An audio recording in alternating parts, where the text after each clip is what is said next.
শুরু করে? আমার রড মিনিকেট ধান জমির পরিমাণ 6 কাঠা। 6 কাঠার এক পাশ দিয়ে উত্তর পাশে কাটা 1.5 মতন এরকম হয়ে যাচ্ছে। আমি এর কোনো সমাধান পাচ্ছি না। আর দাদা আস্তে কি আস্তে সমস্যা হচ্ছে এটা? এটা এই ধান এই সিটে পড়ে যাচ্ছে, এই এই যে সাদা সাদা হয়ে যাচ্ছে, তাই তো? সাদা সাদা হয়ে যাচ্ছে। এখন এই যে সমস্যাটা, এইটা কেউ বলতে পারতেছে না, না, মানে এটা শুকায় যাচ্ছে এক শুকায় কথায়। যাচ্ছে। হুম, আস্তে আস্তে সামনের দিকে এগোচ্ছে। আচ্ছা। পুরো জমিতে যদি আমার এরকম হতো তাহলে আমি বুঝতাম যে আমার বিষ বা অন্য কারণে জমির ধান এরকম হয়েছে, স্প্রে কারণে।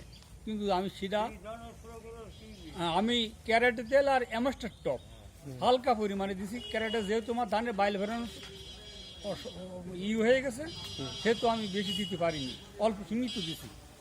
হ্যাঁ, তারপরে 5-7 দিন পরে আমি সেচ দিছি। সেচ দেওয়ার পরে ধানে বাল বেরিয়ে গেছে, এই সমস্যা। আচ্ছা, ঠিক আছে।